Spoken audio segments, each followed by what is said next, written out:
gonna do a 60-day review for you. I've had the Defender XT HD8 for 2 months, and going to go through some troubles, also good things about the Defender that I like. Okay, so the first thing I want to review is the tracks. Number one, they're a pain in the butt to install.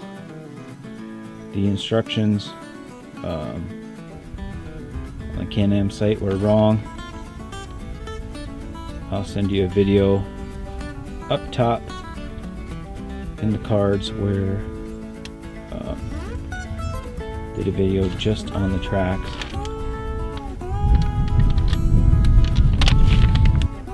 With normal usage, the anti-rotation bolt came loose on the left side. I had to tighten this bolt right there back up again. It's not a huge deal, but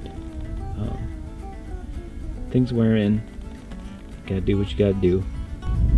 Number two is starting this thing up.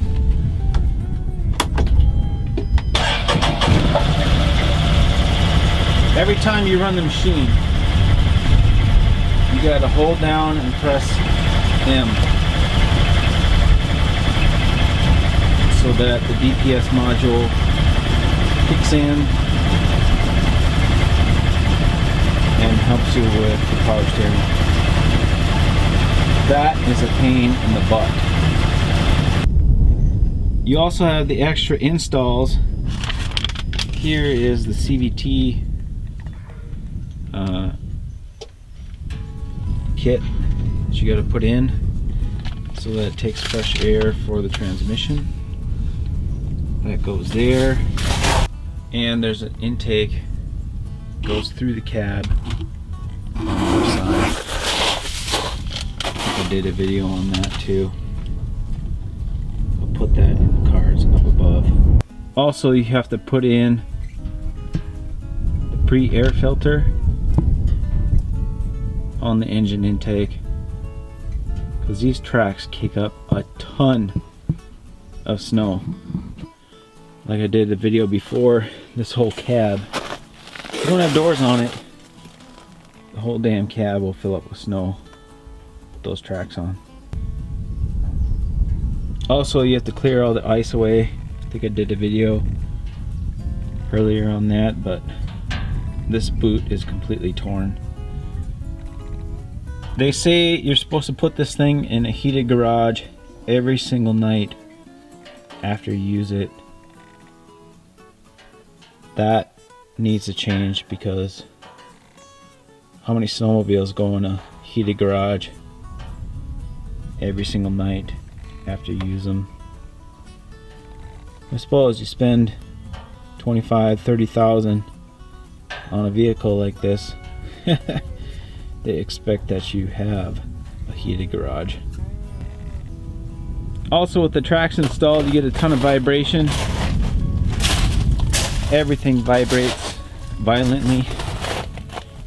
It's not a smooth ride with the tracks on.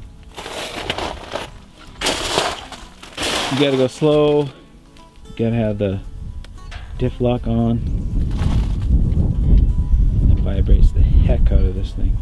Okay, number two, cab installation really sucks.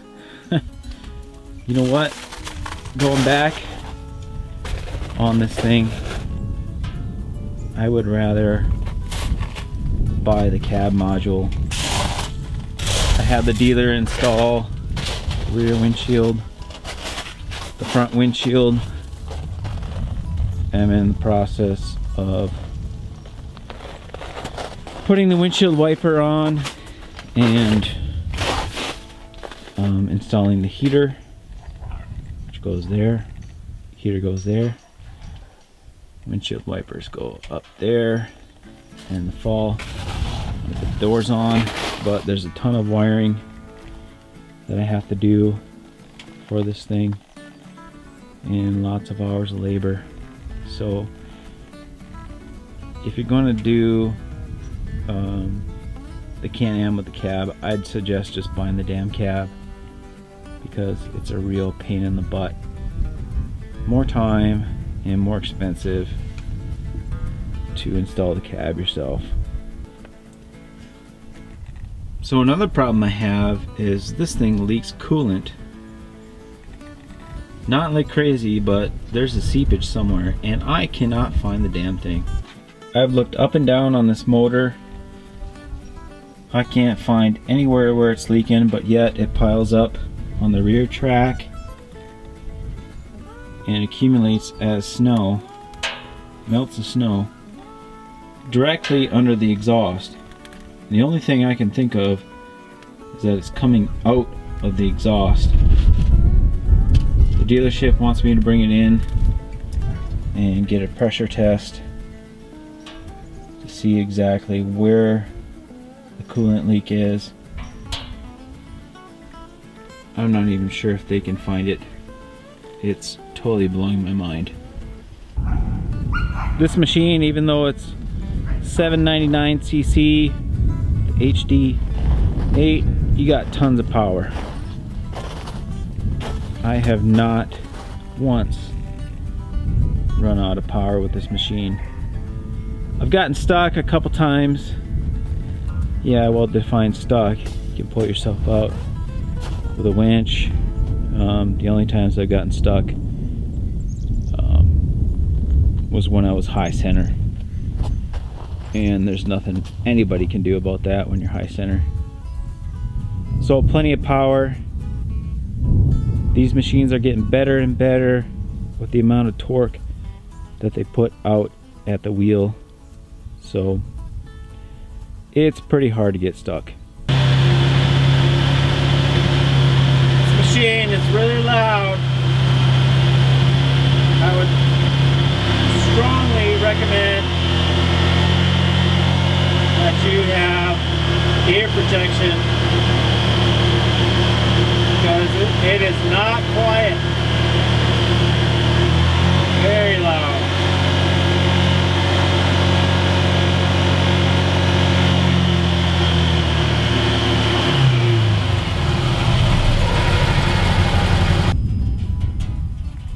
One thing positive that I would say is that it's a super smooth ride.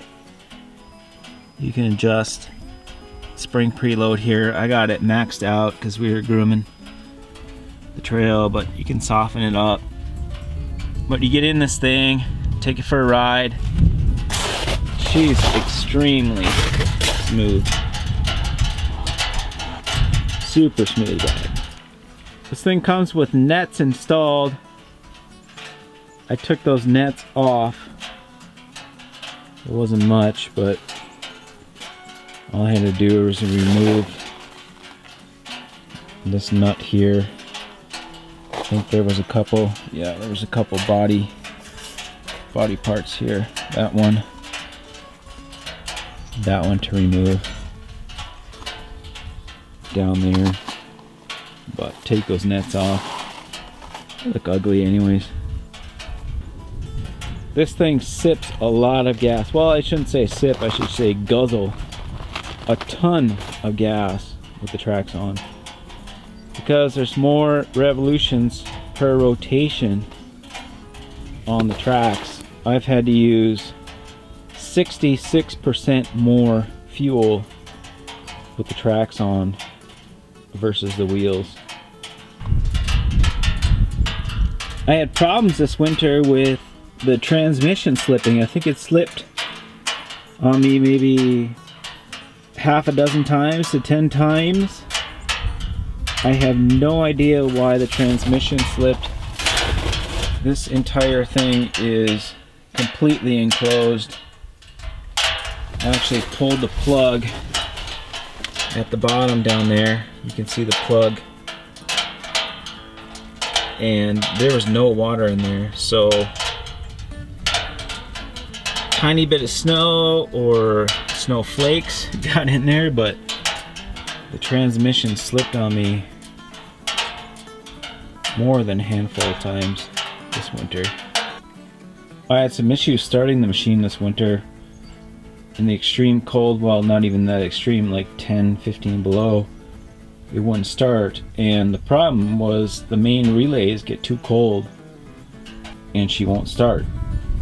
So you have to pull out the main relay, which is underneath the passenger seat, and hold it in your hand or bring it in to warm it up. There's a relay box right there. I'm not going to pull it off, but you can see it's got two little rubbers there. Pull it out, pull the main relay out, R2, and warm it up, put it back in, you'll get it started. Overall, I'd still give it a 5-star review, even with the hiccups. It's a great machine. We've had our share of use of it this winter. We put it through some tough stuff. It's a working machine, but be a great addition to your business, your farm, recreation, whatever you're looking to do out in the wilderness. Have fun, good luck.